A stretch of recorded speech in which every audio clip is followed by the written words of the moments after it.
तो आज की क्लास में हम गॉस नियम को देखेंगे, गॉस नियम को समझेंगे, ठीक है। या फिर ये कहें कि आज की क्लास इंट्रोडक्शन पर आधारित रहेगी, गॉस प्रमेय के इंट्रोडक्शन पर आधारित। कुछ चीज़ें आज पढ़ेंगे और कुछ चीज़ें फिर अगली वीडियो में। तो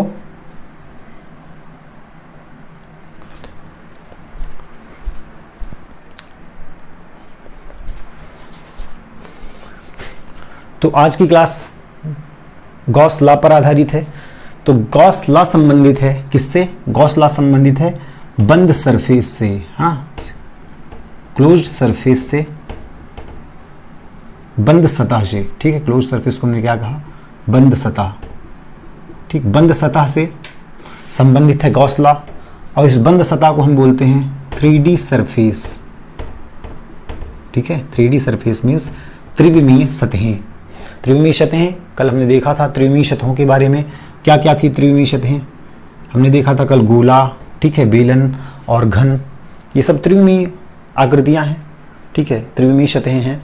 और जैसा कि हम 2 डायमेंशन में देखे थे, 2D में, कि जो दिशा होती है क्षेत्रफल की वह या तो आउटवर्ड होगी या इनवर्ड होगी, या तो बाहर भी हो सकती है लंबवत सतह के, या सतह के लंबवत अंदर की ओर भी हो सकती है दिशा। 2 दिशाएं हो सकती हैं, या तो आई कैप या तो माइनस आई कैप, या तो जे कैप या तो माइनस जे, या के कैप या तो माइनस के कैप। इसमें केवल एक ही दिशा होगी, ठीक है, एक ही दिशा होगी केवल और केवल किधर? यहाँ पे क्षेत्रफल की दिशा होगी। क्षेत्रफल की दिशा मीन्स क्षेत्रफल सदिश किधर होगा? केवल बाहर की ओर अलाउड, है ना। किधर अलाउड होगा? केवल बाहर की ओर अलाउड। बात समझ गए? ठीक है, केवल बाहर की ओर अलाउड होगा, एक ही दिशा, क्षेत्रफल की दिशा, ठीक है। इतनी बात समझ आई। गॉस नियम आधारित है बंद सतह से। बंद सतह को हम 3D सरफेस कहते हैं, ठीक है। 3D सरफेस जो भी हमें दिखे वे बंद सतह कहलाती हैं, और उन्हीं पर आधारित है गॉस का नियम। और इसकी जो दिशा होती है वह केवल बाहर की ओर कंसीडर की जाती है, केवल बाहर की ओर अलाउड होती है। इससे रिलेटेड हम एक क्वेश्चन देखते हैं, ठीक है। हमने एक्सिस बना लिया, ये एक्स, वाई और जेड एक्सिस। यहाँ पे हमने बनाया एक क्यूब, एक हमने बना दिया यहाँ पे क्यूब। इस क्यूब की जो अब क्यूब है तो सभी साइड आपस में इक्वल होंगे, ठीक है, सभी साइड आपस में इक्वल होंगे क्यूब है तो। अब हमें पूछा जा रहा है कि इस क्यूब से गुजरने वाला विद्युत फ्लक्स बताइए कि इस क्यूब से होते हुए टोटल विद्युत फ्लक्स कितना गुजर रहा है। इस क्यूब से टोटल विद्युत फ्लक्स कितना गुजर रहा है हमसे पूछा जा रहा है, ठीक है। तो अब विद्युत फ्लक्स कब गुजरेगा? जब इलेक्ट्रिक फील्ड होगी, है ना। ये इलेक्ट्रिक फील्ड लाइंस हो गई, विद्युत क्षेत्र रेखाएं ई, ऐसे विद्युत क्षेत्र रेखाएं गुजर रही हैं ई। और यहाँ पे ई हमें दिया है, ई की वैल्यू दी गई है ई नॉट आई कैप, ठीक है। ई की वैल्यू कितनी दी गई है? ई नॉट आई कैप, जहाँ पे ई नॉट क्या है? ई की वैल्यू है, और आई कैप क्या है? आई कैप इस विद्युत क्षेत्र की दिशा है। किधर? आई कैप मीन्स एक्स अक्ष के धनात्मक दिशा में विद्युत क्षेत्र की दिशा है। विद्युत क्षेत्र एक्स अक्ष के धनात्मक दिशा की ओर ऐसे जा रही है, ठीक है। अब ये घन क्या है? घन एक 3D सरफेस है, ठीक है, 3D सतह घन। तो अब क्षेत्रफल की दिशा किधर होगी? क्षेत्रफल की दिशा होगी किधर? केवल बाहर की ओर अलाउड। तो देखो इस क्यूब से हमें टोटल विद्युत फ्लक्स गुजारना है। टोटल विद्युत फ्लक्स कितना गुजर रहा है उसकी वैल्यू हमें फाइंड आउट करनी है, हमें निकालना है। तो इसके लिए हम क्या करेंगे? इसकी 6 फलकें होती है, हमें पता है 6 फेस होते हैं क्यूब के। तो पहला फेस ये हो गया, दूसरा ये, तीसरा हो गया, ये चौथा हो गया। 4 फेस तो ऐसे दिख रहे हैं, ठीक है। साइड वाले 2, ऊपर नीचे वाले 2, और एक ऐसे सामने वाला, ये सामने वाला 5, और एक पीछे वाला ऐसे 6। तो इसमें 6 फेस हैं, ठीक है। समझ में आ गई ना बात? एक 1, ये 2, ये 3, ये 4, मतलब इधर साइड वाले, इधर साइड वाले 4, एक सामने वाला 5, एक पीछे वाला 6। अब हमें फाइंड आउट करना है क्या? फाई, विद्युत फाई की वैल्यू जो थी वह थी E vector dot A vector means E A cos theta, ठीक है। और ये जो फार्मूला है फाई का, E vector dot A vector, इसको आप नोट कर लीजिए। यह केवल कब लागू होगा? जब विद्युत क्षेत्र एक समान हो, ठीक है। जब विद्युत क्षेत्र एक समान हो, ये तभी लागू होगा जब विद्युत क्षेत्र एक समान होगा, तभी की कंडीशन में ये फार्मूला अप्लाई होगा फाई का विद्युत फ्लक्स निकालने के लिए E vector dot A vector. अब यहाँ पे विद्युत क्षेत्र एक समान है, ठीक है, तो चलो वैल्यू निकाल लेते हैं फाई वन की। फाई वन निकालो, ठीक, यहाँ पे निकालो, चलो फाई वन कितना, फाई वन कैसे फाइंड करोगे बताओ। फाई वन मीन्स पहले फेज से गुजरने वाला विद्युत फ्लक्स। तो यहाँ पे हमें पहले क्या चाहिए, ई की दिशा तो इधर है, हमें क्या चाहिए अब, ए की दिशा चाहिए ना, ई चाहिए और ए की दिशा चाहिए। क्षेत्रफल की दिशा किधर होगी, केवल बाहर की ओर, क्योंकि ये 3D सरफेस है, तो केवल बाहर की ओर। बाहर किधर होगा यहाँ पे, बाहर एक तो ये दिशा बनेगी, एक ये दिशा बनेगी, ये अंदर होगा, ये बाहर होगा, तो कौन सी दिशा लेनी है हमें, बाहर वाली ये, ठीक है। तो अब देखें तो ई की दिशा इधर है, ए की दिशा इधर है। ई और ए कैसे हैं, दोनों अपोजिट है ना, ई की दिशा इस साइड है, ए की दिशा इस साइड है, मीन्स बनने वाला जो एंगल है वह कितना है, 180 का, 180 का एंगल बना रहा है ना। ये हो गई ई की दिशा इधर और ये ए की दिशा, तो बनने वाला एंगल कितना है, 180 का। तो ई और ए के बीच बनने वाला कोण कितना है, 180, मीन्स ई है ना, ई की वैल्यू कितना है, ई नॉट है, और ए की वैल्यू, ए क्या है यहाँ पे, एक फेज क्या है, से वर्गाकार है, तो वर्ग का क्षेत्रफल ए स्क्वायर कॉस थीटा कितना, 180, ठीक है ना। यहाँ पे एरिया ए कितना हो जाएगा, ए क्या है यहाँ पे, एक वर्ग है, क्योंकि इसके चारों साइड इक्वल है ना, वर्ग है मीन्स ए स्क्वायर, वर्ग का क्षेत्रफल हो जाए स्क्वायर। कॉस 180 की वैल्यू -1, तो ये हो जाएगा ई नॉट ए स्क्वायर, इसकी वैल्यू -1 मीन्स इसकी वैल्यू आ गई माइनस का ई नॉट ए स्क्वायर। ऐसे ही फाई टू फाइंड कर लो, फाई टू मतलब सेकेंड फेज पे चलेंगे ऐसे यहाँ पे। अब यहाँ पे दो दिशाएं बनेंगी, एक अंदर की ओर लंबवत, एक लंबवत बाहर ऊपर की ओर, तो कौन सा लेंगे अपन, बाहर की ओर वाला, लंबवत बाहर की ओर। अब ई और ए के बीच बनने वाला कोण देखो, ई ऐसे जा रहा, ए ऐसे जा रहा, ई ऐसे, ए ऐसे, बनने वाला कोण कितना है यहाँ पे 90 डिग्री बन रहा ना, ई ऐसे ए ऐसे, बनने वाला कोण 90। तो यहाँ पे ई ए कॉस 90, और कॉस 90 जब बनाएगा, जब ई और ए के बीच बनने वाला कोण 90 डिग्री का होगा, तो वैल्यू हो जाएगी 0, क्योंकि कॉस 90 की वैल्यू 0। फिर आ जाओ फाई 3 पे, तीसरा फेज, ये वाला फेज, ठीक है, ये वाला फेज, तीसरा फेज। अब यहाँ पे ई की दिशा तो ऐसे है, ए की दिशा आउटवर्ड डायरेक्शन में है ना, बाहर की ओर ऐसे। अब जिधर ई है उधर ए है, मतलब ई और ए की दिशा क्या है, सेम है। जब दिशा सेम है मीन्स बनने वाला एंगल कितना हो जाएगा, 0। ये ई हो गया भी, ये ए हो गया, है ना। अब बनने वाला एंगल कितना है बताओ, 0। समांतर रेखाएं हो गई ना, या फिर उसी के ऊपर बन रहा है, उसी में ए उसी में ई, एंगल 0 मीन्स ई ए कॉस 0, कॉस 0 की वैल्यू 1, मतलब मान रखना पड़ेगा हमें ई की वैल्यू ई नॉट, ए की value A square, cos 0 1 means E naught A square. Phi 4 निकाल दो, फाई 4 ये चौथा फेज हो गया, यहाँ पे चौथा फेज आ गया यहाँ पे, ठीक है। चौथे फेज में क्षेत्रफल की दिशा किधर होगी, आउटवर्ड डायरेक्शन में, ठीक है, बाहर की ओर, कैसे, लंबवत, सतह से लंबवत, ठीक है। ये दिशा ऐसे नहीं है, ऐसे है, ठीक है, यहाँ पे भी ऐसे है बाहर की ओर, यहाँ पे भी ऐसे है, ठीक। अब ये सतह ऐसे है तो ऐसी हो जाएगी, ठीक है ना, ऐसी, ठीक, ऐसे सतह से लंबवत बाहर। फाई 4 कितना, एरिया इधर, ठीक, तो ई ए कॉस कितना बनाएगा, ए की दिशा लंबवत नीचे, ई की दिशा ऐसे, ठीक है, ई ऐसे जा रहा, ए ऐसे जा रहा, ई ए बनने वाला कोण 90, कॉस 90 0, कॉस 90 कितना 0, ठीक है। अब 5 बना लो, 5 मीन्स कौन सा, ये सामने वाला, ठीक है, सामने वाला मीन्स ए की दिशा क्या हो जाएगी, ऐसे लंबवत बाहर की ओर, ई कहाँ जा रहा, ऐसे, तो ये ई की दिशा, ये ए की दिशा, बनने वाला एंगल फिर से कितना, फिर से 90, ये ई इधर भाग रहा, ठीक है, ए इधर भाग रहा, ए ऐसे बाहर है ना, तो बनने वाला एंगल कितना 90, फिर से ये ई ये ए, बनने वाला एंगल 90, फिर से 90 मीन्स 0।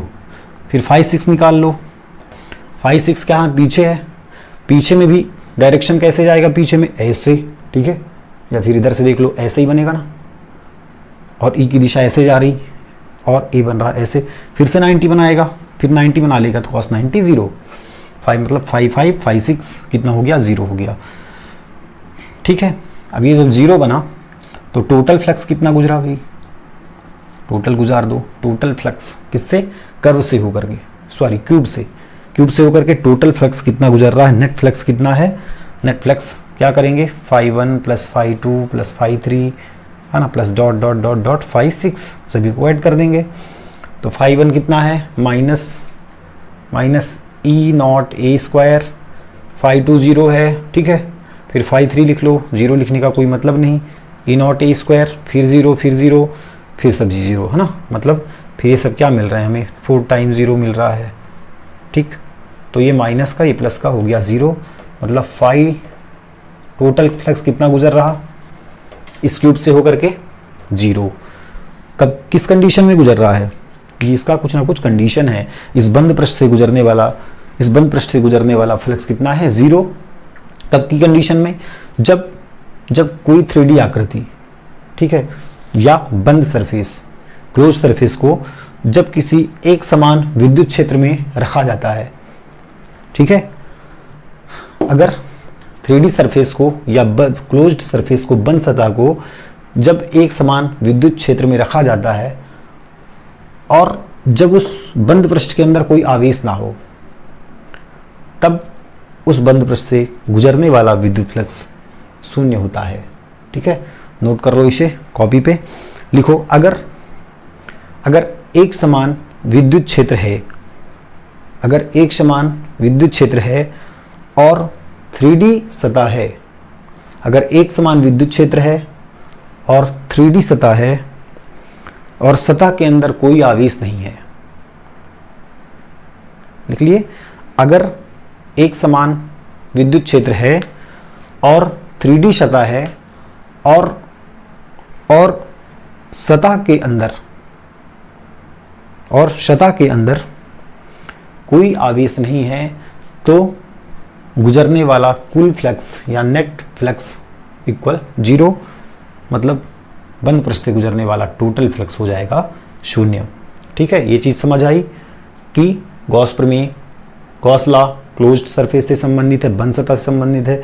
बंद सतह किसको बोलेंगे, 3D सरफेस को बोलेंगे। 3D सरफेस में क्या आएगा, क्यूब आएगा, घन आएगा, गोला आएगा, बेलन आएगा, और इसकी दिशा किधर होगी, केवल बाहर की ओर अलाउड होगी, ठीक है।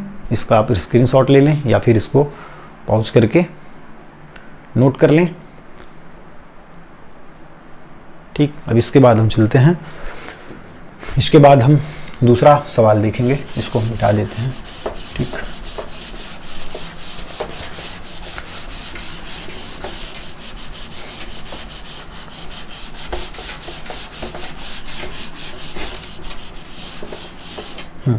तो एक चीज हमने बताया अभी कि जो फाई है, फाई की वैल्यू जो E vector dot A vector है, यह केवल और केवल एक समान विद्युत क्षेत्र के लिए लागू है ना। जब विद्युत क्षेत्र एक समान हो, यूनिफॉर्म इलेक्ट्रिक फील्ड के लिए लागू है, एक समान विद्युत क्षेत्र के लिए लागू है। अब यदि विद्युत क्षेत्र वेरिएबल हो, ठीक है, यदि विद्युत क्षेत्र परिवर्ती हो, यदि बदलता हुआ विद्युत क्षेत्र हो, हर जगह पर विद्युत क्षेत्र अलग अलग, विद्युत क्षेत्र का मान अलग अलग आए, तो की कंडीशन में हम कौन सा फार्मूला यूज करेंगे, उसके लिए हम आगे देखेंगे, ठीक। फिलहाल अभी हम दूसरा एक सवाल और देखते हैं। हमने एक एक्सिस बनाया, एक्स वाई और जेड एक्सिस, ठीक।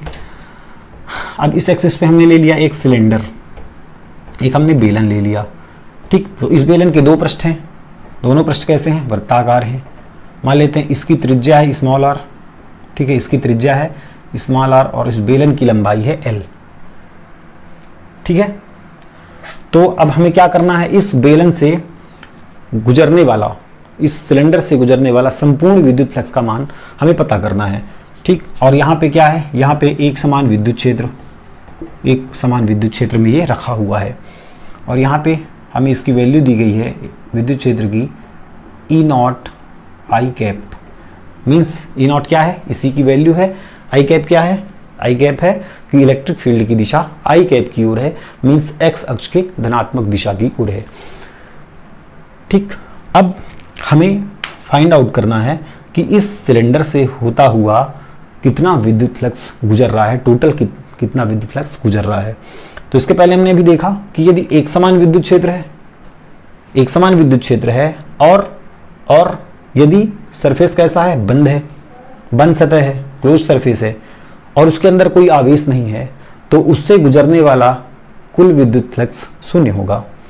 तो चलिए देखते हैं क्या इससे गुजरने वाला विद्युत फ्लक्स शून्य है कि नहीं। तो यहाँ पे क्या है, अब ये बेलन है, ठीक है, बेलन है मीन्स कैसा है, क्लोज्ड सरफेस है, मीन्स एरिया की दिशा किधर होगी, केवल बाहर की ओर अलाउड होगी ना, केवल बाहर की ओर अलाउड होगी। तो बाहर की ओर अलाउड कर लो, यहाँ पे एरिया वेक्टर की दिशा ऐसे बाहर की ओर अलाउड, यहाँ पे एरिया वेक्टर की दिशा ऐसे बाहर की ओर अलाउड, सही है, ठीक।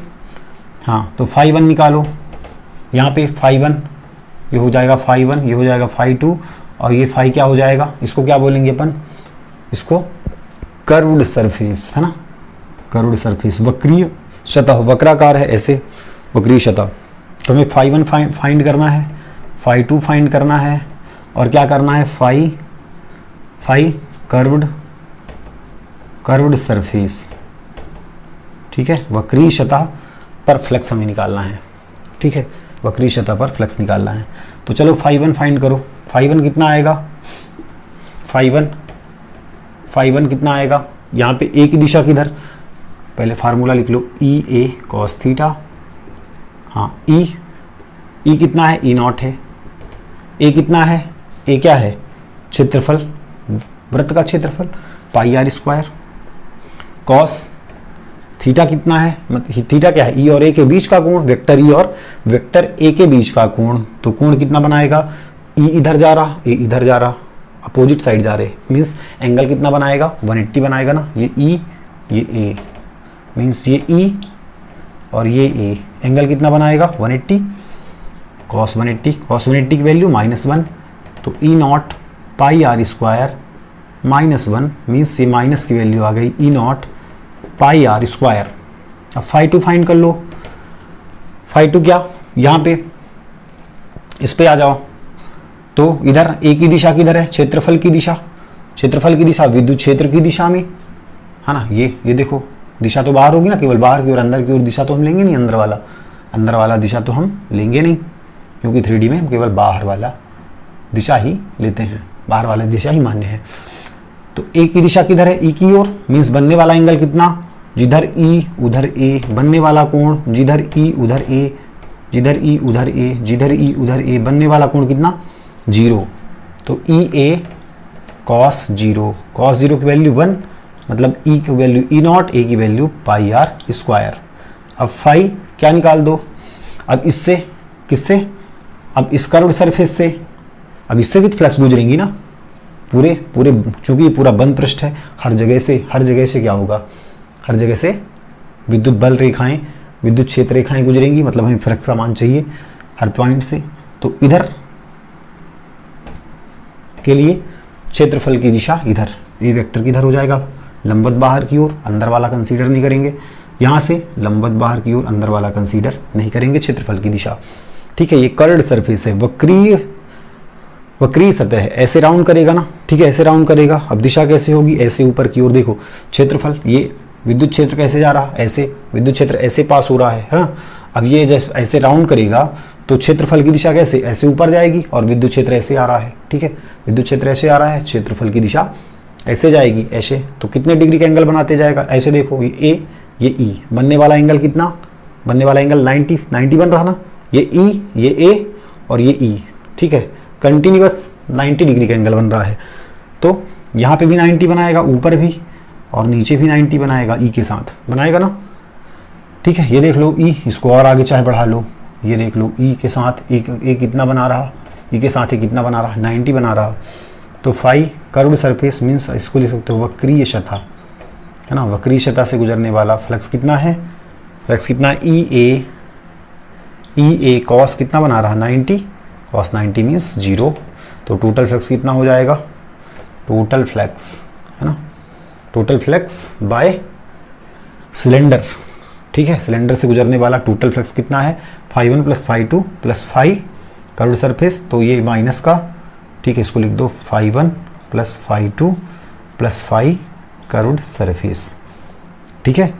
फाई 1 कितना, phi 1 minus E naught pi R square plus phi 2 कितना, E naught pi R square plus curved surface 0, ये माइनस का प्लस का 0, फाइव टोटल कितना आया 0, फाइव टोटल कितना आया 0। मीन्स फिर से वही है ना, हमने फिर से वही चीज़ देखा कि क्या है यहाँ पे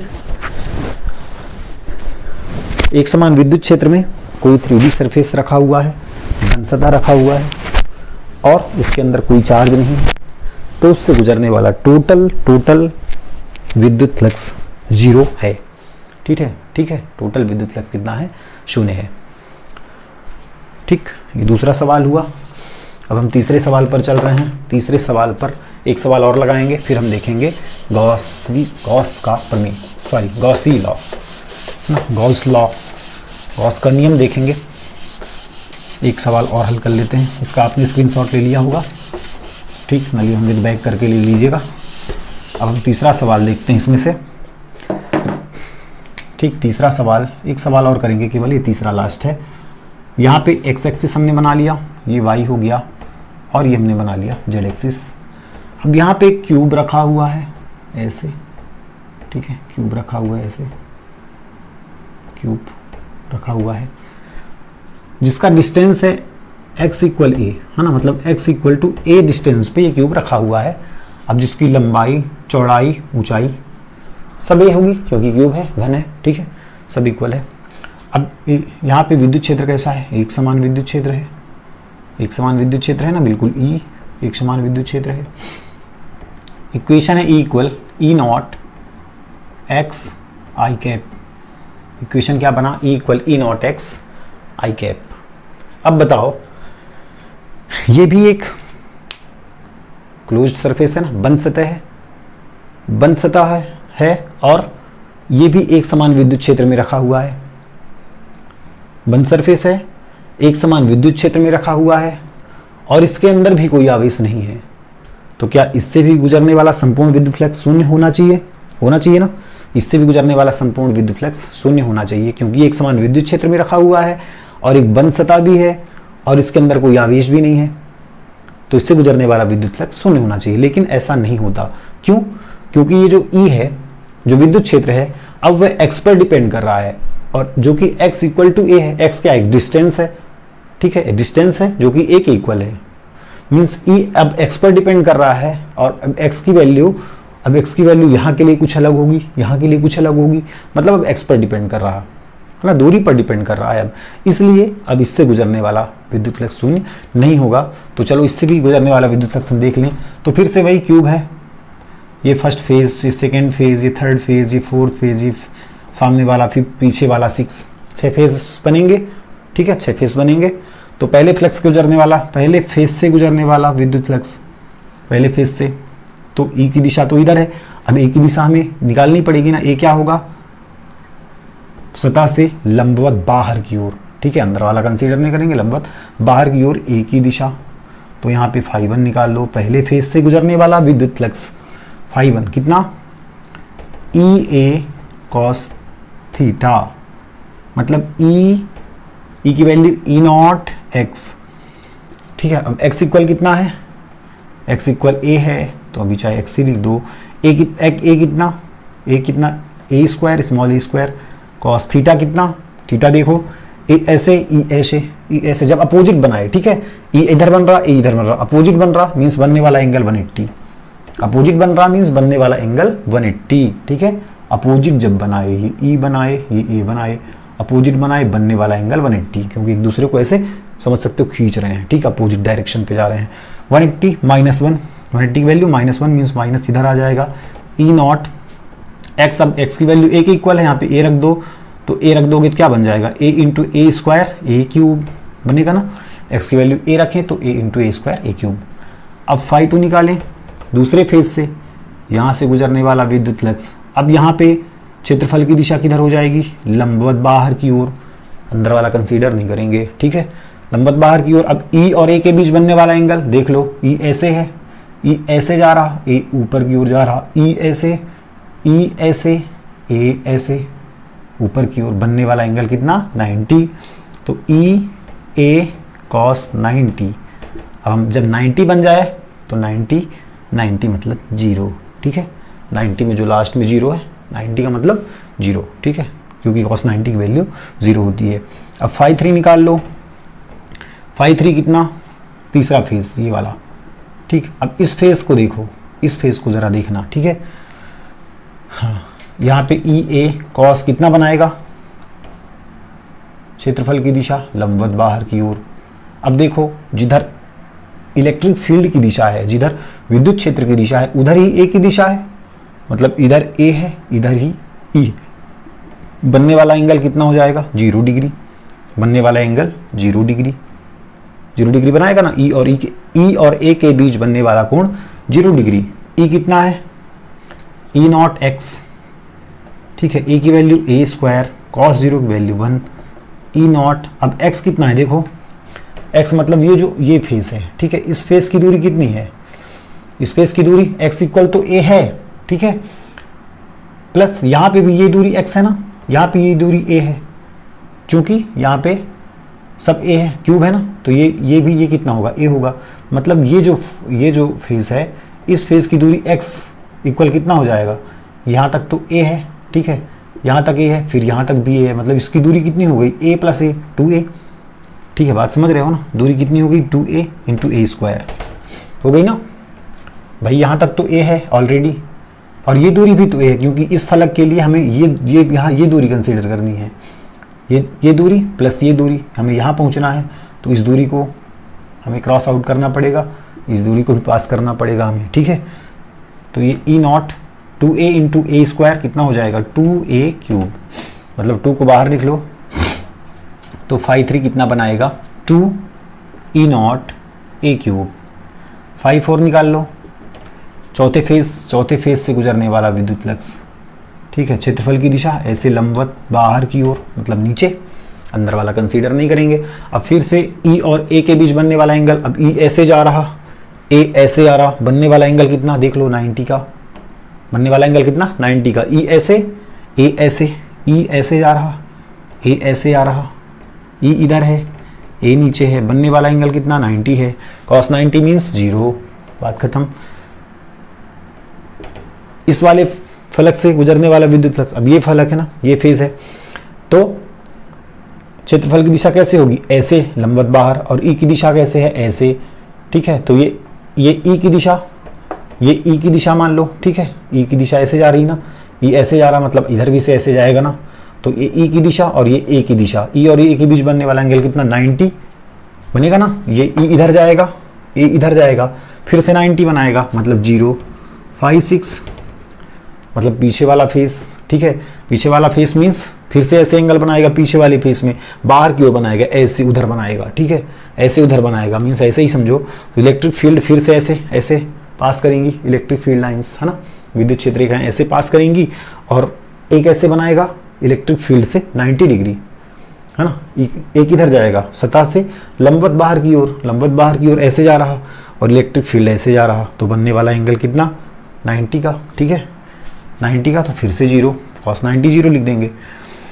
तो टोटल विद्युत फ्लक्स कितना हो गया देखो, टोटल विद्युत फ्लक्स, ठीक है। टोटल कितना हो गया, ये माइनस का ई नॉट ए क्यूब, और ये बाकी 0 है ना, फाई 2 0 है। फाई 3 कितना है, फाई 3 है प्लस का 2 ई नॉट ए क्यूब, बाकी तो सब 0 ही हैं, ठीक है, कोई मतलब नहीं। ये माइनस, ये प्लस का 2 ई नॉट ए क्यूब, और ये माइनस का ई नॉट ए क्यूब कितना बना लेगा, प्लस में से माइनस गया तो अधिक में से कम गया तो, मतलब 2 में से 1 गया तो 1, मतलब E naught a cube phi total, ठीक है। तो देख लो यहाँ पे गुजरने वाला विद्युत फ्लक्स 0 नहीं है क्या, यहाँ पे गुजरने वाला विद्युत फ्लक्स 0 नहीं है। क्यों, क्योंकि यहाँ पे जो ई है वह डिपेंड कर रहा था x पे, ठीक है, वह डिपेंड कर रहा था x पे, ठीक। अब इसका आप स्क्रीनशॉट ले लें, है ना, इसका आप स्क्रीनशॉट ले लें, और अब देखते हैं इंट्रोडक्शन ऑफ गॉस लॉ, इसको मिटा दें।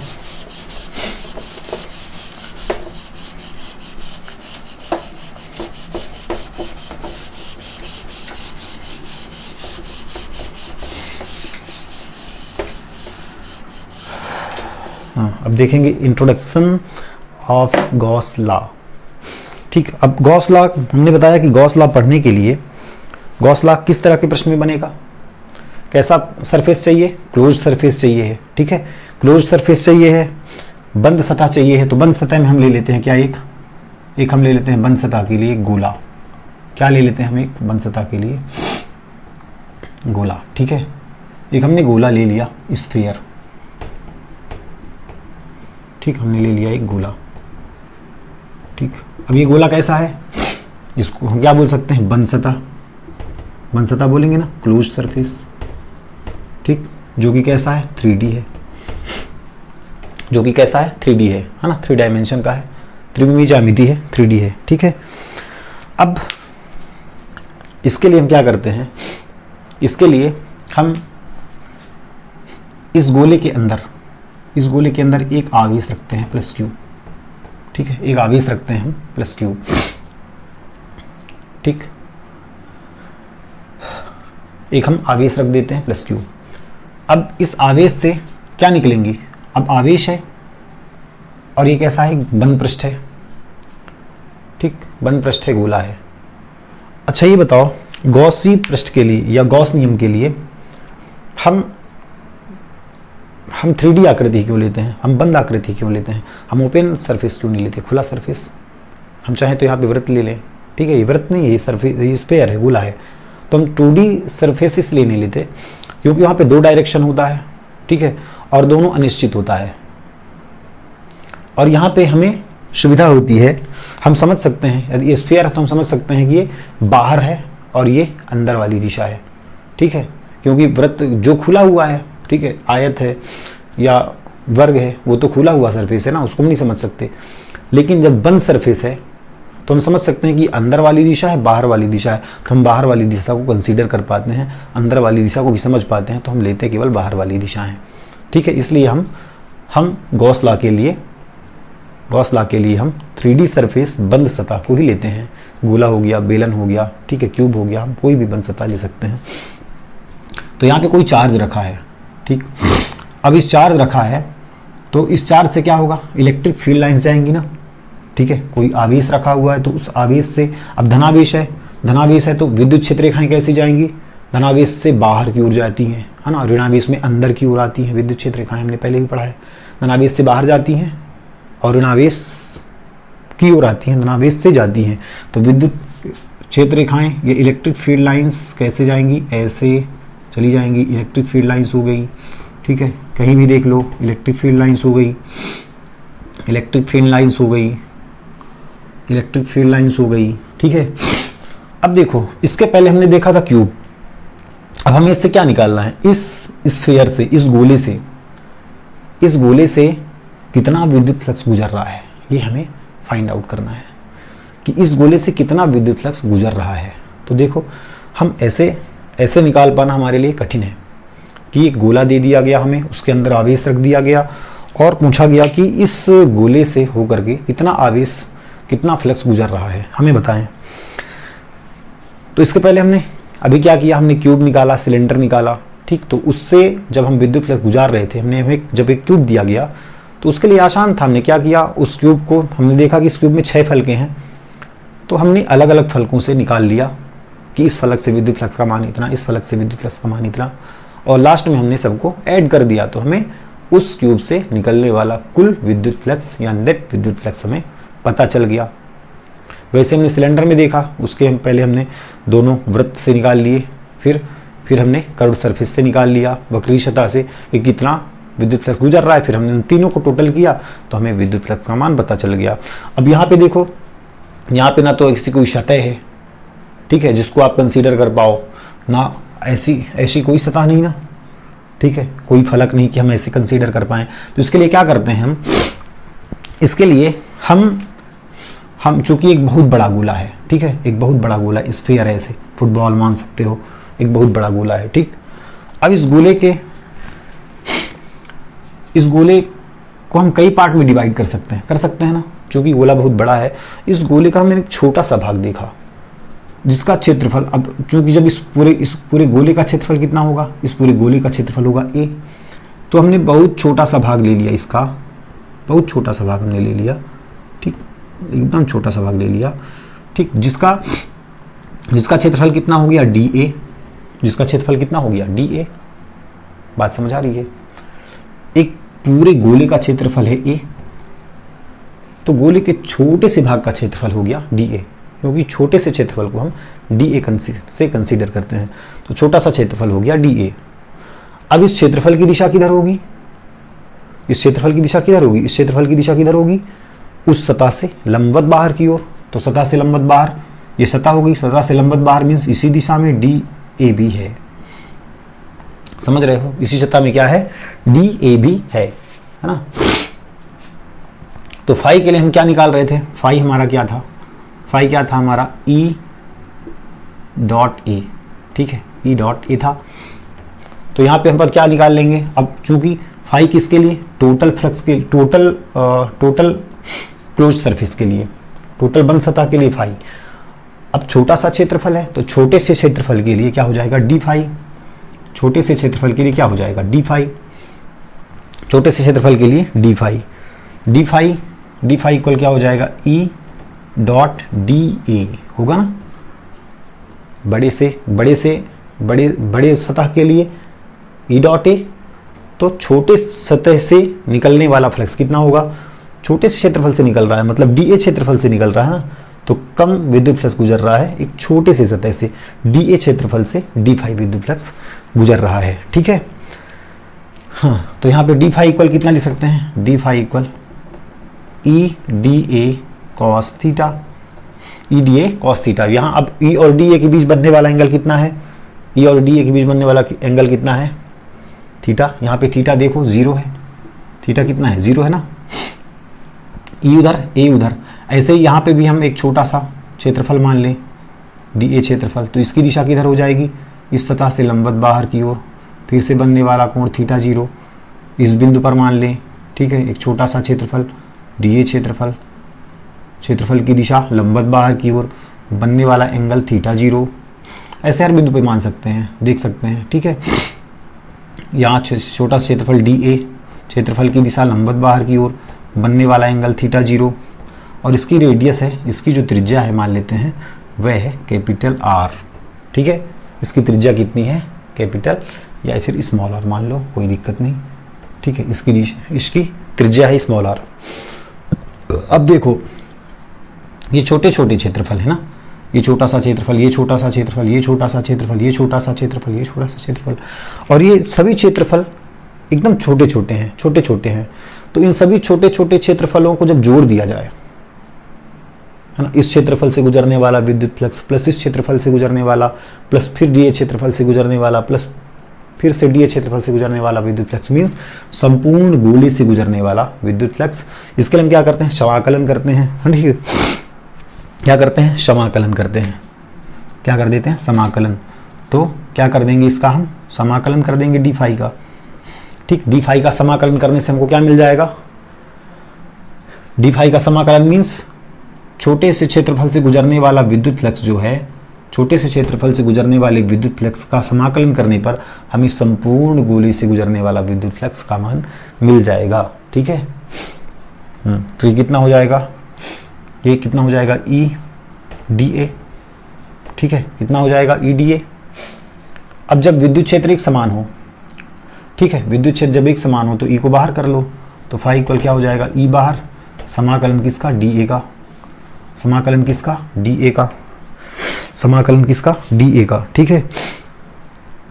और समाकलन डी ए का मीन्स समाकलन डी ए मतलब छोटे छोटे क्षेत्रफल, छोटे छोटे क्षेत्रफलों का समाकलन करेंगे तो हमें क्या मिलेगा, कैपिटल ए, फाई इक्वल ई ए, हमें क्या मिल जाएगा, कैपिटल ए। अब देखो विद्युत क्षेत्र ई यहाँ पे कैसा है, एक समान विद्युत क्षेत्र है ना, है कि नहीं, यहाँ पे एक समान विद्युत क्षेत्र है कि नहीं। देखो यहाँ पे आर दूरी पे विद्युत, यहाँ पे आर दूरी पे विद्युत क्षेत्र देख रहे हैं, यहाँ पे भी आर दूरी पे, यहाँ पे आर दूरी पे, यहाँ पे आर दूरी पे, यहाँ पे आर दूरी पे, तो डिस्टेंस तो प्लस क्यू आवेश से सभी अल्पांशों की दूरी तो समान है ना, इसलिए विद्युत क्षेत्र कैसा है, एक समान है, एक समान विद्युत क्षेत्र है। जब एक समान विद्युत क्षेत्र मतलब ई कांस्टेंट है, ई बाहर चला जाएगा, समाकलन किसका हो जाएगा, छोटे छोटे क्षेत्रफलों का, ठीक है। छोटे छोटे क्षेत्रफलों का समाकलन हो जाएगा। और इसको तो हमने बता ही दिया था, ये वाला है ना, यूनिफॉर्म इलेक्ट्रिक फील्ड के लिए। और जब इलेक्ट्रिक फील्ड कैसा हो, परिवर्ती विद्युत क्षेत्र हो। यदि विद्युत क्षेत्र कैसा हो, परिवर्ती विद्युत क्षेत्र, मतलब हर बिंदु पर विद्युत क्षेत्र अलग अलग हो, तब के लिए हम इस विधि से हम क्या निकालते हैं, विद्युत फ्लक्स की गणना करते हैं इस विधि से। ठीक है, मतलब इसको हम क्या लिख सकते हैं, फाई इक्वल, या तो हम इससे निकाल सकते हैं ई क्रॉस ए से, कब, जब विद्युत क्षेत्र एक समान हो। और जब विद्युत क्षेत्र अलग अलग हो तो की कंडीशन में ये वाला फार्मूला हम अप्लाई करते हैं विद्युत फ्लक्स निकालने के लिए। ठीक, ये कब, यूनिफॉर्म इलेक्ट्रिक फील्ड के लिए, एक समान विद्युत क्षेत्र के लिए। और ये कब वेरिएबल इलेक्ट्रिक फील्ड के लिए, है ना, परिवर्ती विद्युत क्षेत्र के लिए। हालांकि ये दोनों के लिए सही है ना, ये सदैव सत्य है, ऑलवेज ट्रूथ है ये। ठीक है, सदैव सत्य, ऑलवेज ट्रू। ठीक है, ये एक समान विद्युत क्षेत्र के लिए भी है और परिवर्ती के लिए भी, क्योंकि जब एक समान विद्युत क्षेत्र होगा तो हम ई को कांस्टेंट मानकर बाहर कर लेंगे। ठीक, और ये फार्मूला तो है ही है ई, जब एक समान विद्युत क्षेत्र हो। लेकिन जब परिवर्ती हो तो केवल इसी फार्मूले से ही विद्युत क्षेत्र या विद्युत फ्लक्स का मान हम फाइंड कर सकते हैं, अदरवाइज नहीं।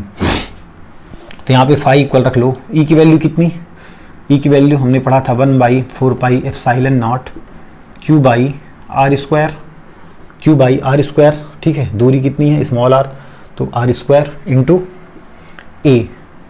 एरिया। ठीक है, किसका एरिया, ए मीन्स समाकलन डी ए मीन्स ये डी ए, फिर डी ए, समाकलन डी ए मीन्स क्या बन जाएगा, एक गोले का। ठीक है, एक गोले का क्या, गोले का क्षेत्रफल। ठीक है, क्या निकल जाएगा, गोले का क्षेत्रफल। गोले का क्षेत्रफल क्या होता है, ए मीन्स 4π आर स्क्वायर, गोले का क्षेत्रफल। आर स्क्वायर से आर स्क्वायर कैंसिल, 4π से 4π कैंसिल, फाई इक्वल वैल्यू क्या निकला, q/ε0। ठीक है, वैल्यू क्या निकली, q/ε0। यही है गॉसीय लॉ। ठीक है, कि किसी बंद पृष्ठ से गुजरने वाला, किसी बंद पृष्ठ से, पृष्ठ कैसा है, बंद पृष्ठ है, तो किसी बंद पृष्ठ से गुजरने वाला संपूर्ण विद्युत फ्लक्स, इसी बंद पृष्ठ से गुजरने वाला संपूर्ण विद्युत फ्लक्स उस पृष्ठ में उपस्थित कुल आवेश का, उस पृष्ठ के अंदर। ठीक है, उस पृष्ठ के अंदर मतलब क्यू कैसा है, इनक्लोज्ड है, अंदर है ना, इनक्लोज्ड है। उस पृष्ठ के अंदर उपस्थित कुल आवेश का 1/ε0 गुना होता है। ठीक है, ये क्या है, क्लोज्ड सरफेस, इसको क्लोज सरफेस लिख सकते हो। ठीक है, फाई क्लोज सरफेस। ठीक है, क्लोज सरफेस को हम क्या लिखते हैं, 3D, तो इक्वल क्या, Q इनक्लोज्ड इंटू 1/ε0। बात समझ आई। ठीक है, मतलब बंद पृष्ठ से गुजरने वाला संपूर्ण विद्युत फ्लक्स, उस पृष्ठ के अंदर उपस्थित, इनक्लोज्ड मीन्स अंदर उपस्थित, उस पृष्ठ के अंदर उपस्थित कुल आवेश का 1/ε0 गुना होता है। ठीक है, 1/ε0 गुना होता है। और जहां पे हम ये चीज देखेंगे क्या, समाकलन